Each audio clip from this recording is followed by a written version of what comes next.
mag-day off. Kasi daw, pag nag-day off, mamamatay yung mga manok. Ganito po, yung 5 po diyang Bisaya, mangmang. Hindi ko gusto ang salitang mangmang. Nanlalait ka eh! Pasensya na po.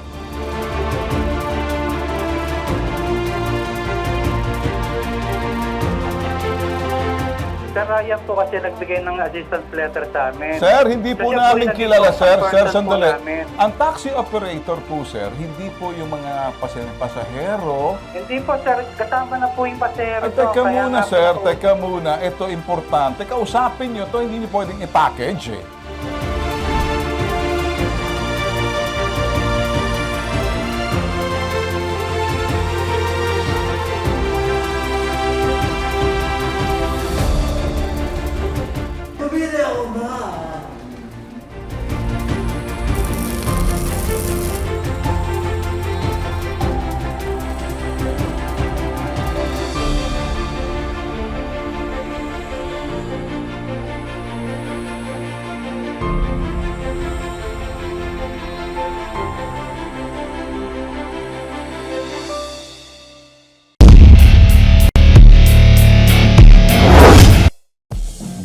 Good morning ho sa inyo lahat. Eto na ho, Bitag Live in the morning, the 21st August.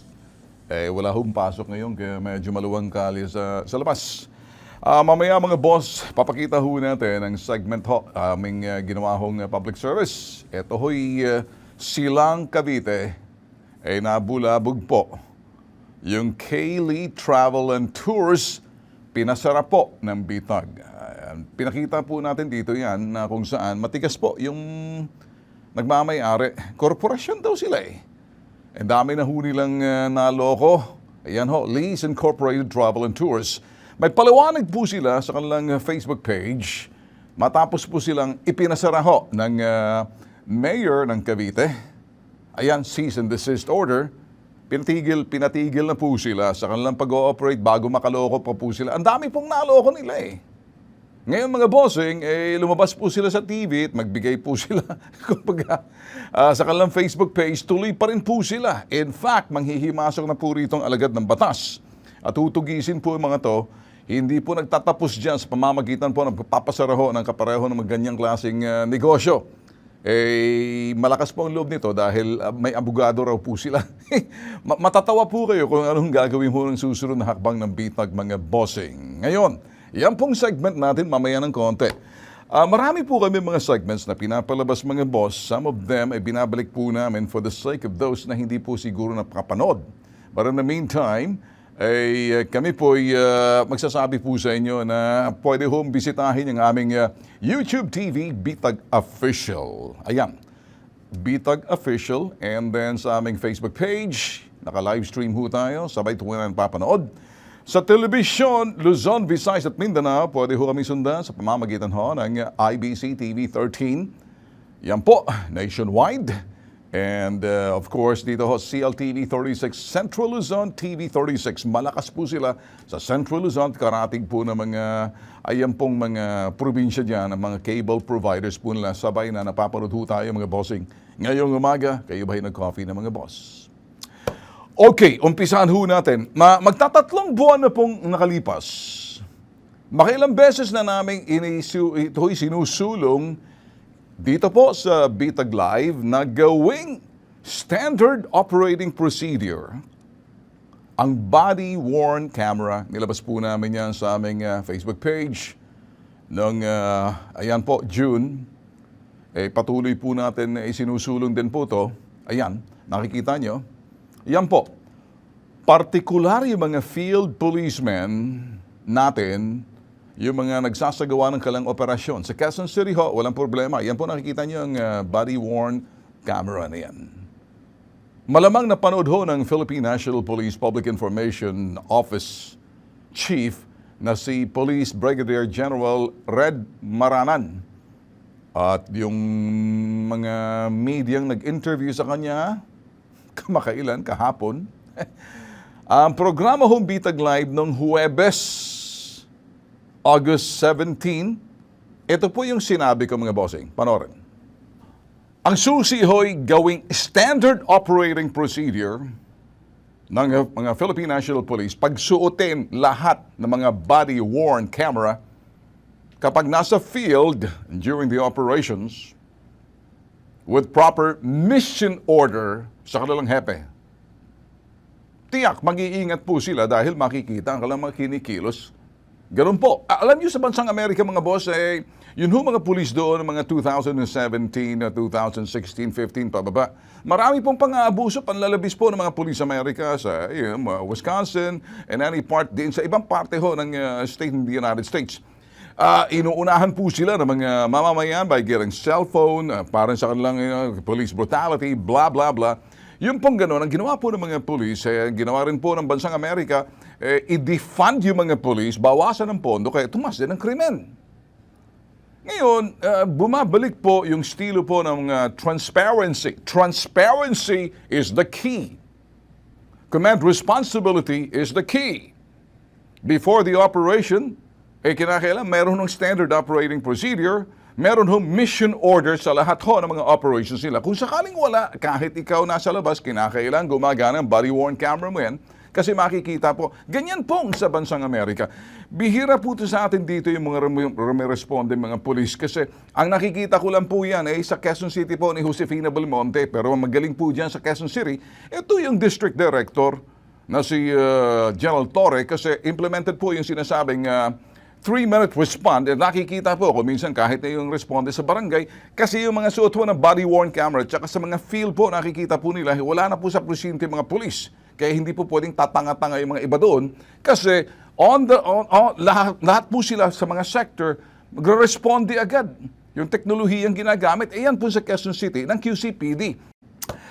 Well, kahapon mga boss, nanawagan ho si Police Brigadier General Red Maranan, kulang daw ang mga body camera ng PNP. Sa ngayon, 2,700 body camera. Meron lang ang PNP. Ang kailangan daw nila ay 45,000 body camera. Sabi po niya, kahapon sa interview sa radyo, napanood niyo yung aking topic. As a matter of fact, hindi lang hurang Thursday, na previous months and weeks, yan po, sinusulong po namin yan. Dahil nakita po namin sa QCPD at meron po kaming palabas Pinoy Cops, kung saan lahat po ng palabas ay nanggagaling po sa body-worn camera po nila. At the same time, na-interplay po ng sinasabi po natin, pati ho yung kanilang 1-2-2, 3-minute response. Ayan po. Ngayon, mga bossing, sa Metro Manila, kung pag-uusapan po natin, kukulangin po yung, siguro sa Metro Manila pa lang, yung sinasabi po ni General Maranan dito, ay kulang daw at kinakailangan daw rito ay 45,000 body camera. Sa ngayon, 2,700 lang meron. Sus Mariosep naman. Siguro sa Quezon City yun. General Maranan, kung ako sa iyo, ay siguro kulang pa rin yan. Sa Metro Manila, baka kulangin pa yan. Marami po kasing mga salawahang mga pulis sa Metro Manila at mga karatig probinsya, Cavite, ito ho'y mga sa Bulacan, na kinakailangan pong kargahan po sila ng ganyan. Paano naman yung mga metro cities and provinces outside of the NCR? Ang dapat gawin po, ito ako magsasuggest lang dito, mga bossing, bato-bato sa langit, tatamaan, huwag magagalit. Ang dapat gawin dito, kinig ka, DILG Secretary Benhur Abalos. Pagtuunan mo ng pansin, isulong mo ngayon, ngayon pa lang, Secretary Abalos, total, mahilig ka naman mangialam sa mga trabaho ng PNP, dito kita makikita. At kung ano ba maiambag mo sa problemang ito. Ito ang dahilan, ugat ng problema sa PNP. Sa ngayon, kung bakit maraming mga palpak at mapang-abuso at ilan sa ating mga kapulisan dito po sa Metro Manila at sa mga karatig probinsya. Kapag may body camera, titino po ang mga pulis natin. Alam niyo bakit? Dahil maririnig ang kailangan sinasabi. Ang bawat salita po nila, pick up po ng sinasabing body-worn camera nila. Ang kailang mga boses, Nakikita rin ng kanilang kinikilos kung may pang-aabuso o lumalabis po sila kung hindi po nila alam kung anong ibig sabihin ng maximum tolerance at saka yung sinasabing operating procedure kung paano ho sila mag-operate. Ang bawat pulis na may suot po ng kapareho niyan, makikita sa anumang anggulo ang kanilang mga kinikilos, ang kanilang mga pinagagawa, pinagsasabi. O ngayon, ako mananawagan ako rito, dito ka ngayon magbida. Secretary Benhar Abalos. Hindi yung pabida ka kapag may namatay katulad nung sa Navotas. Yung mga estilo mong comforting the family of those in pain. Epekto ng problema yung nakikita mo. Ang dahilan ng problema, body camera.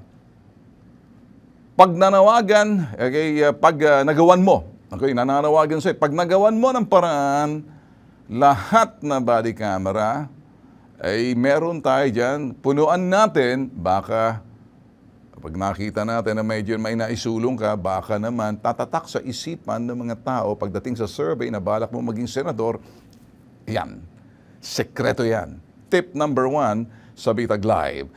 Ito naman, ako ho'y ayaw kong pakinggan yung mga chismis ho ni Mang Igme na barbero ko ho. Na asawa ni Aling Pokring na manicurista ng alam, mag-pedicure, manicure sa mga asawa ng mga kongresista at mga senador at mga politician. Kung kaya't nakakasagap ng chismis, pagdating dyan sa mga, alam nyo na, ako naman, pinapasadahan ko, hindi po ako kasi mahilig pagdating sa mga ganyang klase, mga ewan. Anyway, mga boss, so ngayon, naniniwala po ako na malaking bagay po talaga ang body-worn camera. Bakit? Isubok na po yan transparency. Ako magsasabi sir, transparency. Nakikita po ang kanilang mga kinikilos ang galaw. Natural, kung may transparent man sila, abay kinakailan magagaling din yung mga opisyales, partikular yung mga hepe, gabayan po sila ng kanilang mga mission order at kanilang mga mission, mga operations, para nang sa ganon, pag pumalpak, may command responsibility, mananagot yung sinasabing hepe. Hepe, hindi dapat bulag sa mga nangyayari sa ibaban. Dapat alam ng hepe ang mga kilos at sila ho'y pinasusumite ng kanilang operational plan kung paano isasagawa kung may operation. Ngayon, ganun din po kami sa Bitag, may operational plan po kami, may mission order po yung mga tao namin bago lumabas. Yung mission order niya specific states kung anong kanilang, it states specifically, sinasabi kung anong mga gagawin bago lumabas. Ngayon pa lang, alam na kung sinong pupuntahan, lahat po yan. So, may mission order. May mission slip. Bago lalabas po ang mga pulis, tulad po sa amin sa Bitag, alam na po namin kung saan patutungo, saan pupunta, sinong pupuntahan at naturalmente, nakaspecify yung mga dapat gawin, kilos at galaw. So, namomonitor po. So, all we're saying dito, mga bossing, command responsibility. Then and only then, manumbalik po yung tiwala ng ating mga mamamayan sa ating mga pulis. Maniwala po kayo sa akin. Ginawa na po sa Amerika yan.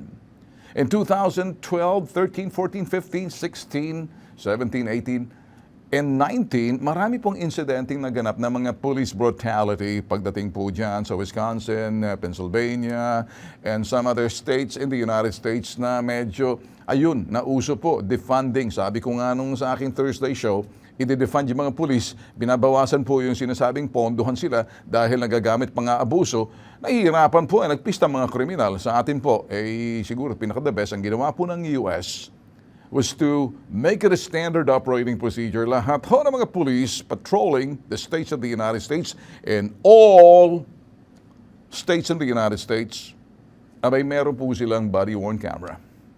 At nakikita na po, pinapalabas na po sa publiko, mga galaw po nila. Pag may nangyaring insidente na medyo may namatay or may sakuna or whatever, shootout, abay nagkakaroon agad ng investigation, easily mamomonitor kung anong kinikilos, kung anong tama, kung mali ba or may pagkukulang. Medyo nire-relieve muna yung mga pulis na yon on the hanggat hindi natapos yung sinasabing investigation. Why can't we do it dito sa Pilipinas? Let's not reinvent, let's not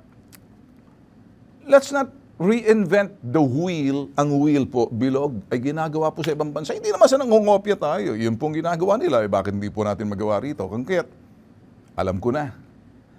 Pati kasi pagbili ng camera, may corruption. Pati pagbili ng camera, chipipay yung mga sinasabing ibang body-worn camera natin. Gawa kasing China. Tapos bawat camera, triple ang presyo. Mariosep, paano na lang yan? That's another story. Pag-usapan natin sa ibang bagay. In the meantime, coffee ho po na tayo mga boss on a Monday morning. Oh yeah. Good morning. Mamaya ho, again, inuulit po natin yung ating segments po. Ipinasara yung travel agency ng Goyo.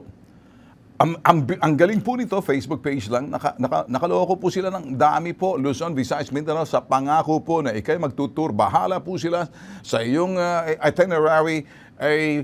Ganitong araw, kinuha nila, daan-daan, pagkatapos malaman mo mga boss, hindi natuloy. Yung pala bogus. Sira ulo talaga magmamayari nito.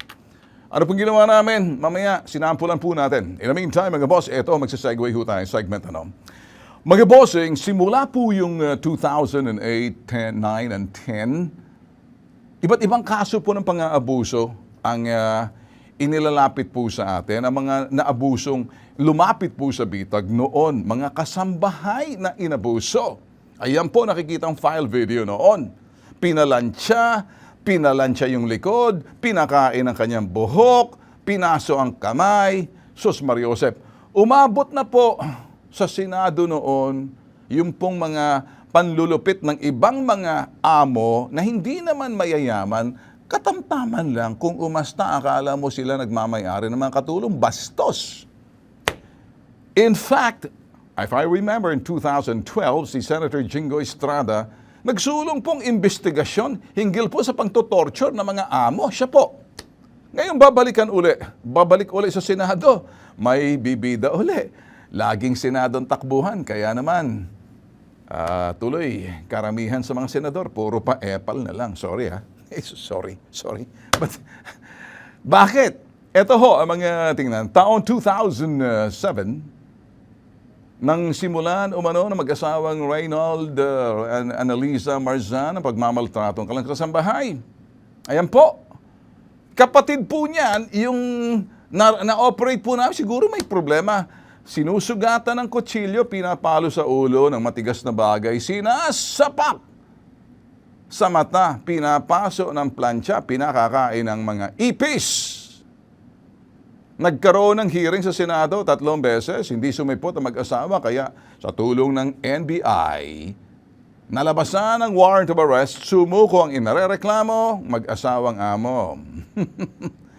Ang kapatid po niyan, ganun din po na, isa lang po sila, if I remember, may file po kami sa bitag. Ayan po, itong bagong kaso ngayon, nasa media, imbestigahan daw ng Senado, ito 2023, parang walang pagbabago. Alam naman ho natin siguro, kulang pa bang batas natin? Siguro baka nakikita ng mga senador o baka nagbago yung mga senador, kaya lang bumabalik uli yung mga kasamaan, itong mga potok sa buhong mga amo na to. 2017, ito ho'y isang panibagong case po to na nasa media ngayon. Umbestigahan. Itong 2017, nag-umpisang mamasukan po yung sa isang amo. Yun po, yan. Ilabas po yan sa GMA. Naging balita po yan sa ABS at ibang mga dyaryo ngayon. Okay, umpisang mamasukan po siya sa Mindoro ng kasambahay na si LV Vergara. Hindi po binabanggit yung pangalan po na may-ari. Bakit po kaya? Tatakot kayo? May biktima? Sino naman yung suspect? Siyempre mag-uumpisa. Simula ng 2020 hanggang 2021, 2022, pananakit ng amo, Diyos Mariosep, ano ba to? Parang torture camp ata ito. Binubugbog ang mata, inuuntog ang ulo sa pader, pinapaikot-ikot na parang turumpo, tinatadyakan sa iba't ibang parte ng katawan. What else is new? May sapak to na kinakailangan dito, nilalagay na sa sinasabing mental institution ng mga amo na to.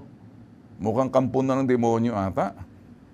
Hindi nakapagsumbong dahil sa pananakot ng mga amo, may kamag-anak daw na investigador.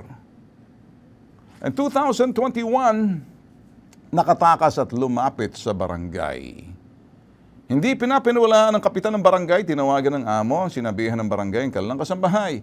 Lumapit din umanong kasambahay sa pulis, subalit binantaan siya nitong wag i-report ang ginawa sa kanyang amo dahil kapag umulit ay ikukulong siya nito. Kaya naman itong si Senator Francis Tolentino, good luck, Chairman of Committee on Justice and Human Rights.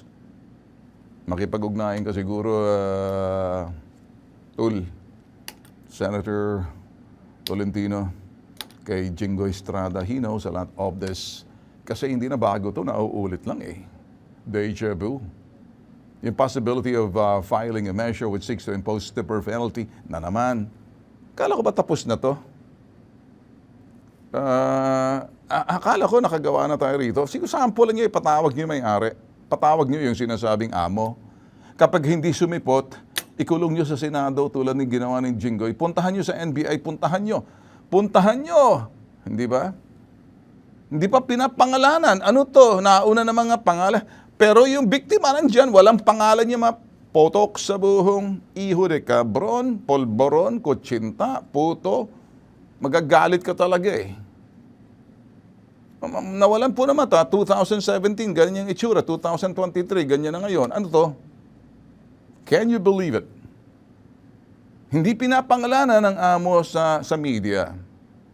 Kahit saang media, takot. Ang problema nitong amo na to, sino ba to? Bakit parang takot? Ano nangyari dito? Alangan naman na walang suspect, biktima? Ang problema po kasi tatanga-tanga ang barangay dyan, tatanga-tanga rin, siguro gunggong din yung mga pulis dyan. Ganyan na po yan, physical, binantaan. Kung nagpabitag po, nilipad ko na yung potok sa buho na kung sino man yung amo na yan. Sa susunod po, kayo mga kasambahay, pag minalupitan po kayo at hindi kayo makatakbo sa mga barangay na wala namang ginawa kundi barangay tagay, tulad yan sa Mindoro, at yung mga pulis na engot-engot, mag-message po kayo sa amin, kami na pong bahala. Wala pong puwang ang sino mang manakit. Ito pong pananakit ay grabe po. Wala pong kastigo na po yan eh. Ang sino pong gumawa ng ganyang pangkakastigo na yan at pagkatas pinatakot pa, ibang klase po ito eh. So, pangayong barangay na kung saan malalaman namin humanda kayo, barangay kayo. Nilapitan na pala kayo. Tanga rin yung mga pulis, kumbaga, tinago ninyo. Kaya naman umabot sa ganyan. Kung pinakinggan nyo pa lang ng 2017, 2018, 19, and 20, hindi na po sana umabot sa ganyan. Paano nangyari? Kung bakit lumala? Abay, naisa katuparan po yung sinasabing pagtago po sa dilim, sa kadiliman, at ayaw po. Dapat po rito yung amo, ang among pobre nito, kinakaladkad po sa liwanag. At doon kinakastigo rin. Ipatawag sa Senado yan, Senator Francis Tolentino. Ipatawag mo sa Senado, imbitahan mo yung barangay, imbitahan mo yung mga pulis noon, imbitahan mo yung mga katulong, imbitahan lahat pulis. Bakit umabot ng ganyan? Dahil may pagkukulang. Kaya nga may gobyerno tayo para ipagtanggol, itayo. May mga batas tayo, ang mga batas. May saligang batas. Ina ng lahat ng mga batas. Kung kulang pa yung mga batas na yan, tulad ng Presidential Decree, Republic Act, ang dami po dyan. Iba pa mga batas na lahat po na magpoprotekta sa mga taong inaabuso. Sa mga taong mapang-abuso, laban sa mapang-abuso, kinakaladkad po sila sa liwanag. Dapat pakita po ang mga mukha nila. Kakabwisit po eh. Yun pong dapat. Kasi pag hindi po natin kinaladkad sila sa liwanag at hindi po sila pinapangalanan, pinoprotektahan, parang natatakot tayo. Ano ba meron dyan? Bakit? Yung sinasabing, yung give them space, espasyo, and sobra-sobra pong espasyo ng gumawa ng Katarantalan Safe Space Act, law, lintik na batas na yan. Kapag sigurado na hindi na applicable yung Safe Space Act law, bigyan ng puwang yung mga inaakusahan. Hindi po ito pag-aakusa. Kung may pag-aakusa rito, paano ngayon to? Nandyan po yung hukuman. Pero kinakailangan malaman po ng media. Ang tagal po kasi bago, justice delayed is justice denied. Kaya po kami, nanggagalaite dito po sa Bitag. Kung kayo po ay mga kasambahay na nanonood po sa amin sa YouTube, patago, alam niyo po kung saan po kami kontakin. Sabihin niyo po kung saan po kayo. Kami pong gagawa ng paraan Mag-video message po kayo para na sa ganun, magawa po namin lahat ng dapat magawa po namin. At yung mga lintik na abusadong amo ninyo, pinagtatadyak-tadyakan din sa lalamunan eh. Boyset, Lunes na Lunes. O ito, magko-coffee muna tayo mga bossing, ano? O, mga taga-Silang Cavite, magaling yung mayor ninyo dyan, hindi nagbibiro. Pero baka naman yung sa munisipyo nyo, sa BPLO, Len. Mukha atang nagdududa yung aking mga staff sa iyo dyan. Pero mayor mo napakagaling. O, paano? O yung mga loko-loko na mga sa travel and tours ninyo. Hindi pa kami tapos sa inyo. Pagkatapos po nito. Masandali lang, pwede ba tayo mag-usap ng mahinahon? Kapag ka ikaw, gumagawa ka ng peking resibo sa serbisyo nila, peki ka. Ituro nyo kung sino mga bastos at mga nagbabanta ng gigipit na mga online lending app collectors. Dapat masampulan at mahulog sa bitag ang mga abusadong yan.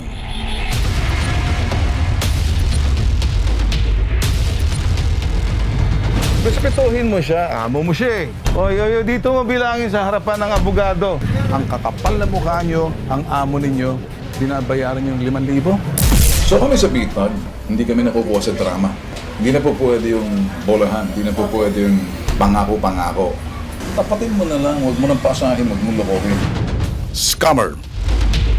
Dorobo. Walang kawala. Hulog sa bitag.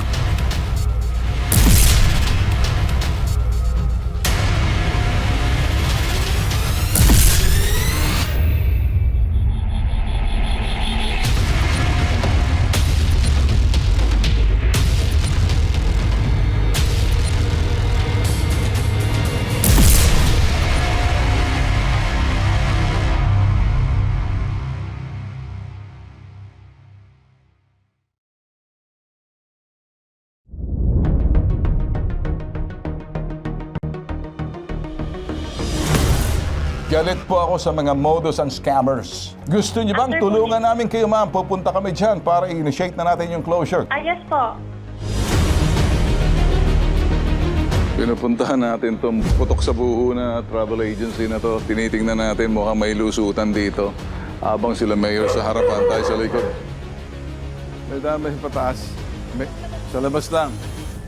Pinuntahan mismo ni mayor para ipasara.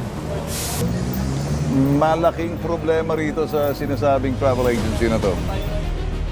Ngayon po, para matiin na po yung pagbibiktima po nila, ay ipapasarado na po natin yung pong Lakbay Kaylee Travel and Tour.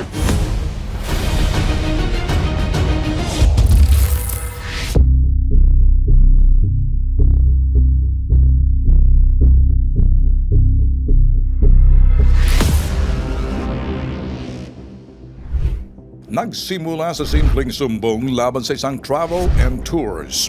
Hinggil ito sa hindi natupad na mga biyahe, kaya hinihingi nila ang refund. Pumila sa hashtag ipabitag mo ang mga biktima na gusto'y bawiin ang kanilang ibinayad sa Lakbay Kaylee Travel and Tours sa Silang Cavite. Kami po ay naloko po ng Lakbay Kaylee Travel and Tours. Hindi po sila nakaalis. Kinabukasan, agad inera sa TV sa hashtag ipabitag mo ang sumbong. Notorious daw po ito ang travel agency. Ayon po sa kanila, Lakbay Kaylee Travel and Tours. Julius, maraming lumapit po sa amin dito sa Lakbay Kaylee Travel and Tours. Hindi po sila nakaalis. Tinanggap yung pera, pinangakuan nyo, tumalbog yung check-in ng isa. Ano bang nangyayari sa inyong travel and tours? Kayo ba'y bukas pa sarado na? Bukas po kami, sir. Alam niyo ba ang pinagagawa ninyo rito? Di ba kayo nag-alala na nare-reklamo na kayo? Aware po kami sa sitwasyon, sir. Ang lakas ng loob mo, aware ka, parang hindi ka natatakot, parang alalan sa iyo. Hindi naman, sir. Julius, makinig ka, galit ako sa mga scammers. Agad pinagplanuhan ang bitag ng aksyong gagawin laban sa Dorobong Travel Agency. Kinabukasan, tiniktikan ng bitag ang opisina ng Dorobong Lakbay Kaylee Travel and Tours sa Silang Cavite.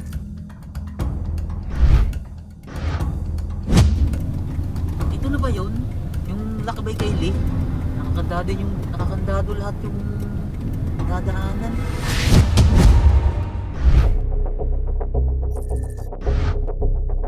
Habang ang ibang mga biktimang nakapanood dumiretso sa munisipyo ng Silang Cavite. Hinihintay ang grupo ng bitag sa Business Permit and Licensing Office sa Silang Cavite Municipal Hall. Napitikan ng bitag ang inarereklamong manager na si Julius Estrada. Pasimpleng lumabas sa tanggapan ng BPLO habang ang kanyang mga biktimang nag-iintay sa labas. Nakayoko, nagmamadali, umiiwas sa mga nagrereklamo pero hindi niya nalusutan ang kamera ng bitag. Si Julius Estrada ang manager ng inarereklamong Lakbay Kaylee Travel and Tours. Naghihinala mga biktima, malakas ang kanyang koneksyon sa munisipyo ng Silang Cavite. Ma'am, napansin namin yung Julius lumabas ng letter, tsaka si so bakit ngayon lang po sila nagpapa-receive ng letter explanation? Kung kailan nandito na lahat to, dapat hinarap na nila. Pati yung abogado, di ba ma'am? Hindi kami nandito na po kami. Nandito na kami, Andiyan siya, kadadaan lang. Sana baka pwede naman natin pahabol yun. Oo, ma'am, kasi nag-absent na kami sa work namin for how many days na dahil lang yan sa Dahil lang dyan. lakbay. Ang init ang dugo ko doon sa mga culprits na yan. Meron din pong Mainit taga na silang yan. na Binabastos nagbiktima na po. kayo, hindi na kayo nararespeto. Sige pa kayo, sinasampal kayo, nilalagay na kayo ng itas sa inyong bumbunan, hindi kayo ginagalang eh. Gobyerno ng kalaban dito, napapahiya. Mayor mo, please work with us. Alright? Sa tanggapan ni Mayor Kevin Anarna, higit 200 biktima ng Lakbay Kaylee Travel and Tours ang nagpakita. Lahat ng mga biktima, iisa ang sumbong. Tinanggap ang kanilang mga pera, subalit hindi sila nakaalis. Ayaw isa uli ang kanilang mga naibayad sa Lakbay Kaylee Travel and Tours. Ipinagutos ni Mayor Anarna ang agarang pagpapasara ng notorious na Lakbay Kaylee Travel and Tours. Initially, ang gusto talaga namin ay ipasarado yung travel agency. Kasama si yung from Davao. Ang gusto nila ay bigyan sila ng at least 1 week para subaybayan yung mga empleyado doon kung saan umuwi para malaman yung exact address. Kailangan na nating ipasarado kasi marami na yung maloloko. Ayaw na nga nila ng refund eh. Justisya na lang ang gusto nila.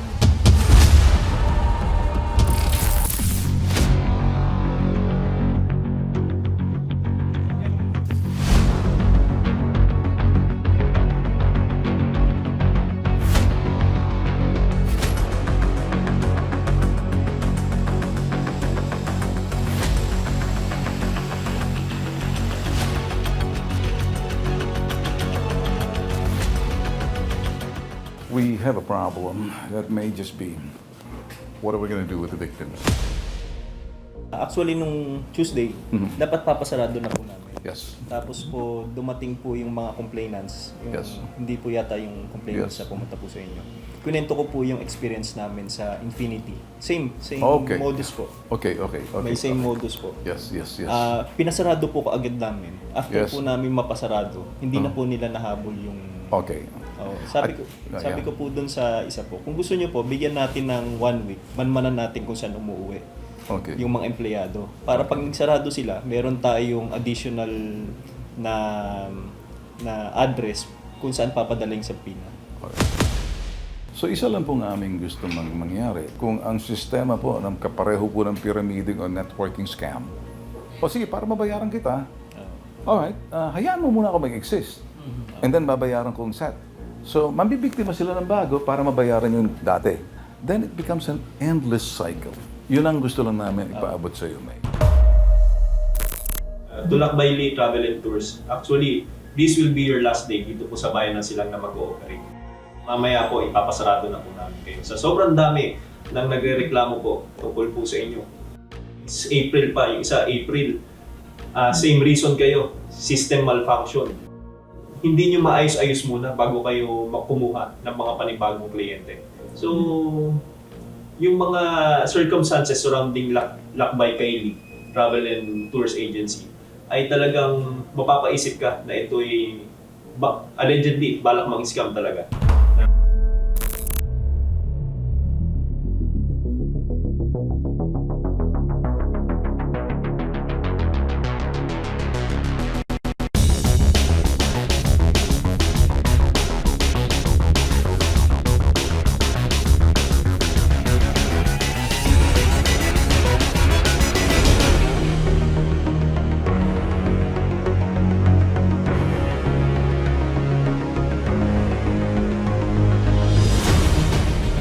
Puntahan natin itong putok sa buho na travel agency na to. Tinitingnan natin, mukhang may lusutan dito. Habang sila mayor sa harapan, tayo sa likod. May dami sa pataas. Sa labas lang. Okay.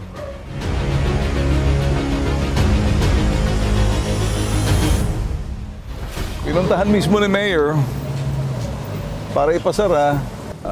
Lumalabas si Mayor mismo, magpapaskill na close by the order of the Mayor. Malaking problema rito sa sinasabing travel agency na to. Nandito po tayo ngayon, 3:20 PM na po, para mag-issue po ng cease and desist order, issue po ng BPLO po natin. Kasi po nire-revoke na po natin yung permit po ng Lakbay Kylie Travel and Tours. Kasi po napakarami na pong reklamo na nakukuha po natin. Ngayon po, para matigil na po yung pagbibiktima po nila, ay ipapasarado na po natin yung pong Lakbay Kylie Travel and Tours. Lalagyan na po natin to ng cease and desist. And ipopost rin po namin sa website po tsaka sa FB page po ng munisipyo na yung po kanila pong office po dito ay pinapasarado na po natin. Kasi ang kapangyarihan niya pagpapasara. Pero hindi yung sinasabing prosecution. Kinakailangan magsampa kayo ng kaso tulad ng sinabi ni Mayor. Ang kay Mayor talaga, hindi na po pwede yung ganitong klaseng negosyo. Ang mahalaga, kasi malawakan na to, ang dami na nabiktima. Sama-sama kayo, magpa-file ang complaint. Tutulungan na lang namin kayo. Kasi tingnan muna natin yung lawak nito. Kinakailangan pumasok ng NBI. Pag hindi man NBI, CIDG. Mamimili tayo. Pero ang kay Mayor sa business na talagang pinasara niya. In fairness sa kanya, no nonsense.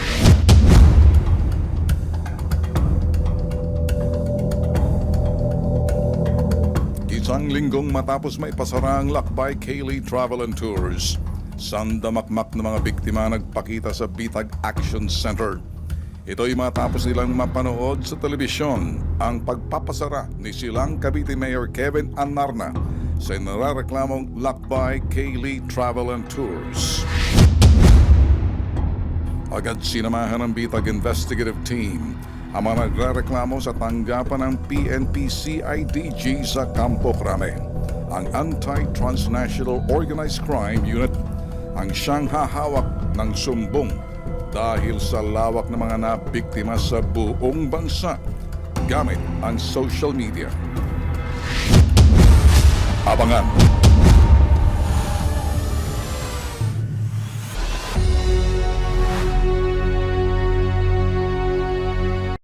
Isa po sa mga priority plans ng ating PNP ngayon sa tanggapan po ni Chief PNP, although ito ho sa kabuuan sa Philippine National Police, sa 5 focus agenda ng PNP, ito po yung cybercrime.